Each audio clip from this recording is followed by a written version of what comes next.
ಶುಭೋದಯ ವಿದ್ಯಾರ್ಥಿಗಳೇ, ಇಂದು ನಾವು 5ನೇ ತರಗತಿಯ ಪಠ್ಯಪುಸ್ತಕವಾದಂಥ ತಿಳಿ ಕನ್ನಡ ಇದರಲ್ಲಿ ಪದ್ಯ 11 ಉದಯರಾಗ ಎಂಬ ಪದ್ಯವನ್ನು ಗಮನಿಸೋಣ. ಈ ಪದ್ಯವನ್ನು ಬರೆದವರು ಪಂಜೆ ಮಂಗೇಶರಾಯರು ಕವಿ. ಇವರ ಕವಿ ಪರಿಚಯ ಸ್ವಲ್ಪ ಗಮನಿಸೋಣ. ಕೃತಿಕಾರರ ಪರಿಚಯ. ಪಂಜೆ ಮಂಗೇಶರಾಯರು ದಕ್ಷಿಣ ಕನ್ನಡ ಜಿಲ್ಲೆಯ ಬಂಟ್ವಾಳ ತಾಲೂಕಿನ ಪಂಜೆ ಗ್ರಾಮದವರು. ಇವರು 24ನೇ ಫೆಬ್ರವರಿ 1874ರಲ್ಲಿ ಜನಿಸಿದರು. ಇವರು ಕನ್ನಡ ಸಾಹಿತ್ಯದ ನವೋದಯ ಕಾಲದ ಕವಿಗಳು, ಹಾಗೆಯೇ ಶ್ರೇಷ್ಠ ಶಿಕ್ಷಕರು ಆಗಿದ್ದರು. ಇವರು ಹುತ್ತರಿ ಹಾಡು, ತೆಂಕಣ ಗಾಳಿಯಾಟ, ನಾಗರಹಾವು, ಕೊಕ್ಕೊ ಕೋಳಿ, ಗುಡುಗುಡು, ಗುಮ್ಮಟ ದೇವ, ಕೋಟಿ ಚೆನ್ನಯ್ಯ, ಇಲಿಗಳ ತಕಥೈ ಇತ್ಯಾದಿ ಮಕ್ಕಳ ಸಾಹಿತ್ಯ ರಚಿಸಿದ್ದಾರೆ. ಇವರು 1934ರಲ್ಲಿ ರಾಯಚೂರಿನಲ್ಲಿ ನಡೆದ ಕನ್ನಡ ಸಾಹಿತ್ಯ ಸಮ್ಮೇಳನದ ಅಧ್ಯಕ್ಷರಾಗಿದ್ದರು.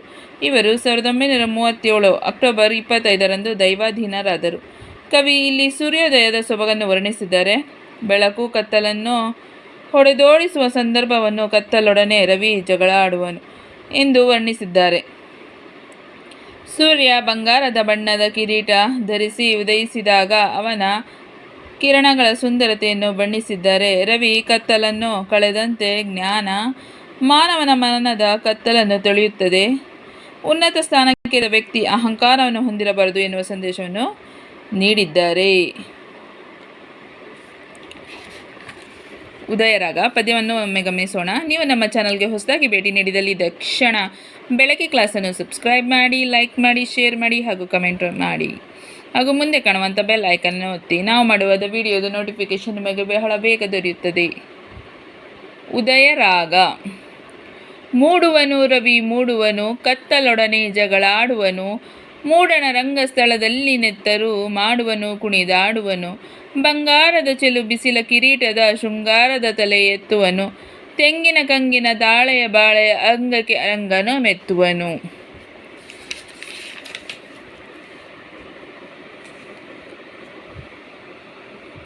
ಮಾಡಿನ ಹುಲ್ಲಲ್ಲಿ ಚಿನ್ನದ ಗೆರೆಯನ್ನು ಎಳೆಯುವನು ರವಿ ಎಳೆಯುವನು, ಕೂಡಲ ಕೋಣೆಯ ಕತ್ತಲೆ ಕೊಳೆಯುವನು, ತೊಳೆಯುವನು ರವಿ ಹೊಳೆಯುವನು, ಏರುವನು ರವಿ ಏರುವನು, ಬಾನೊಳು ಸಣ್ಣಗೆ ತೋರುವನು, ಏರಿದವನು ಚಿಕ್ಕವನಿರಬೇಕೆಲೆ ಎಂಬ ಮಾತನು ಸಾರುವನು. ಇದರ ಭಾವಾರ್ಥವನ್ನು ಗಮನಿಸುತ್ತಾ ಹೋಗೋಣ. ಉದಯರಾಗದಲ್ಲಿ ಕವಿ ಪಂಜೆ ಮಂಗೇಶರಾಯರು ರವಿ ಅಂದರೆ ಗೊತ್ತು ಮಕ್ಕಳ, ನಿಮಗೆ ರವಿ ಅಂದರೆ ಗೊತ್ತು ತಾನೆ? ಸೂರ್ಯ, ಭಾಸ್ಕರ ಅಂತ ಹೆಸರು ಇದೆ ಅಲ್ವಾ? ಮೂಡುವನು ರವಿ ಮೂಡುವನು, ಬೆಳಿಗ್ಗೆನೇ ಎದ್ದ ತಕ್ಷಣ ಬೆಳಿಗ್ಗೆ 6 ಗಂಟೆಗೆ ಎದ್ದು ನೋಡಿ ನೀವು, ರವಿ ಯಾವ ರೀತಿ ಮೂಡ್ತಾನೆ, ಸೂರ್ಯ ಯಾವ ರೀತಿ ಉದಯಿಸ್ತಾನೆ, ಎಷ್ಟು ಸುಂದರವಾಗಿರುತ್ತೆ ಗೊತ್ತಾ? ನದಿಯ ಬಳಿ ಬೆಟ್ಟದ ಮಧ್ಯದಲ್ಲಿ ಸೂರ್ಯ ಉದಯಿಸುತ್ತಿರುವಾಗ ಹಸಿರು ಪ್ರಕೃತಿ ಮಾತೆ ಹಸಿರು ಸೀರೆಯನ್ನು ಉಟ್ಟಾಳಂತೆ ಕಾಣ್ತಾಳೆ. ಮತ್ತು ಒಂದು ದೊಡ್ಡ ಬಿಂದಿಯನ್ನು ಹಚ್ಚಿಕೊಂಡಂತೆ ಸೂರ್ಯ ಉದಯಿಸುತ್ತಾನೆ. ಆ ರೀತಿ ಕಂಗೊಳಿಸ್ತಾ ಇರ್ತಾನೆ ಅಲ್ವಾ? ಕೆಂಪಗೆ ಕಾಣ್ತಾ ಇರ್ತಾನೆ. ಮೂಡುವನು ರವಿ ಮೂಡುವನು. ರಾತ್ರಿ ಕತ್ತಲನ್ನು ಓಡಿಸ್ಬೇಕು. ಈಗೆಲ್ಲ ನಿದ್ದೆ ಮಾಡಿ ಎದ್ದಿರ್ತೀರ. ಬೆಳಗಾಯ್ತು ಅಂತ ನಿಮಗೆ ಹೆಂಗೆ ಗೊತ್ತಾಗತ್ತಪ್ಪ? ಸೂರ್ಯ ಬರ್ತಾನಲ್ವಾ? ರವಿ ಮೂಡಿದಾಗ ನಿಮಗೇನಾಗತ್ತೆ? ಈಗ ಬೆಳಗ್ಗೆ ಕರಿತು, ಎದ್ದಳ್ರು, ಬೇಗ ಎದ್ದೇಳಿ ಸ್ನಾನ ಮಾಡ್ಕೊಂಡು ತಿಂಡಿ ತಿನ್ಕೊಂಡು ಸ್ಕೂಲಿಗೆ ಹೋಗಬೇಕು, ನಡ್ರೋ ಅಂತ ಹೇಳ್ತೀರಲ್ವಾ? ಅದೇ ರೀತಿ ಮೂಡುವನು ರವಿ ಮೂಡುವನು, ಕತ್ತಲೊಡನೆ ಜಗಳಾಡುವನು, ಕತ್ತಲ ಹತ್ರ ಜಗಳ ಆಡ್ಕೊಂಡು ನಾನು ಬೆಳಿಗ್ಗೆ ಬರ್ತೀನಿ ಅಂತ ಹೇಳಿ ಇರ್ತಾನೆ. ಮೂಡನ ರಂಗಸ್ಥಳದಲ್ಲಿ ನೆತ್ತರು ಅಂದರೆ ರಾತ್ರಿ, ಮಾಡುವನು ಕುಣಿದಾಡುವನು, ಬಂಗಾರದ ಚೆಲ್ಲು ಬಿಸಿಲ ಕಿರೀಟದ ಶೃಂಗಾರದ ತಲೆ ಎತ್ತುವನು. ಬೆಳಿಗ್ಗೆ ಹೇಳ್ಬೇಕಾದ್ರೆ ನೋಡ್ರಿ ಅಲ್ಲಿ ಹೆಂಗೆ ಕಾಣ್ತಾ ಐತಿ ಚಿತ್ರದಲ್ಲಲ್ವಾ? ಕೆಂಪು ಬಿಂದಿ ಕಿರೀಟ ಇಟ್ಟಂಗೆ ಮೇಲ್ಗಡೆ ಎಲ್ಲ ಒಳ್ಳೆ ಕಿರಣಗಳೆಲ್ಲ ಏನು ಮಾಡ್ತಾ ಇರುತ್ತೆ, ಕಂಗೊಳಿಸ್ತಾ ಇರುತ್ತೆ. ಬೆಳಿಗ್ಗೆನೇ ಎದ್ದು ನೋಡ್ರಿ ನೀವು, ಬೆಳಿಗ್ಗೆ ಮುಂಚೆ ಎದ್ದು ನೋಡಿದಾಗ ಸೂರ್ಯ ಹೆಂಗೆ ಉದಯಿಸ್ತಿರ್ತಾನೆ ಅಂದರೆ ನೋಡೋಕ್ಕೆ 2 ಕಣ್ಗಳು ಸಾಲಲ್ಲ. ಕಿರೀಟ ಹಾಕೋಣಂಗೆ ಕಾಣ್ತಾ ಇರ್ತಾನೆ ಸೂರ್ಯ. ತೆಂಗಿನ ಕಂಗಿನ ತಾಳೆಯ ಬಾಳೆಯ ಅಂಗಕ್ಕೆ ರಂಗನು ಮೆತ್ತುವನು. ತೆಂಗಿಗೆ, ಬಾಳೆ ಗಿಡಕ್ಕೆ, ಕಂಗಿಗೆ ಎಲ್ಲರಿಗೂ ಏನು ಬೇಕು? ಬಿಸಿಲು ಬೇಕೇ ಅಲ್ವಾ ಬೆಳೆಯೋಕ್ಕೆ? ಅದ್ರ ಮಧ್ಯದಲ್ಲಿ ಏನು ಮಾಡ್ತಾನೆ ಸೂರ್ಯ? ಉದಯಿಸ್ತಿರ್ತಾನೆ. ಮಾಡಿನ ಹುಲ್ಲಲ್ಲಿ ಚಿನ್ನದ ಗೆರೆಯನು ಎಳೆಯುವನು ರವಿ ಎಳೆಯುವನು, ಕೂಡಲ ಕೋಣೆಯ ಕತ್ತಲೆ ಕೊಳೆಯುವನು, ತೊಳೆಯುವನು ರವಿ ಹೊಳೆಯುವನು. ರವಿ ಕತ್ತಲನ್ನು ಕಳೆದಂತೆ ಏನು ಮಾಡ್ತಾನೆ?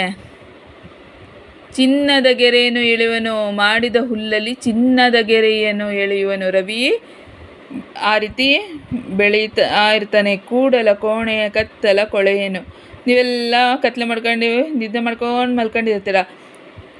ಕಿಟಕಿಯಲ್ಲಿ ಏನಾಗುತ್ತೆ, ಒಂದೇ ಒಂದು ಕಿರಣ ಬಂದು ನಿಮ್ಮನ್ನು ಮುಖಕ್ಕೆ ಬಡ್ದೇ ಬಿಡಿಸ್ತದೆ. ಎದ್ದೇಳಪ್ಪ ಬೆಳಗಾಯಿತು ಅಂತ ನಿಮ್ಮಮ್ಮ ಏನು ಮಾಡ್ತಾರೆ, ಪರ್ದೆ ಎಲ್ಲ ಜರುಗಿಸ್ಬಿಡ್ತಾರಲ್ವಾ.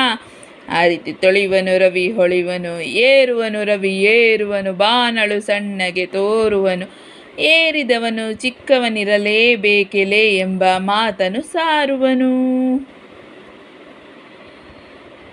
ಏನು ಮಾಡ್ತಿದ್ದಾನೆ ಸೂರ್ಯ? ಮಧ್ಯ ಹುಡುಗಿ ಬಿಸಿಲಲ್ಲಿ ಸೂರ್ಯನ ನೋಡೋಕ್ಕಾಗಲ್ಲ ಅಲ್ವಾ. ರವಿ ಹಾಗೆ ಏರ್ತಾ ಏರ್ತಾ ತಾಪ ಹೆಚ್ಚಾಗ್ತಾ ಹೋಗುತ್ತೆ.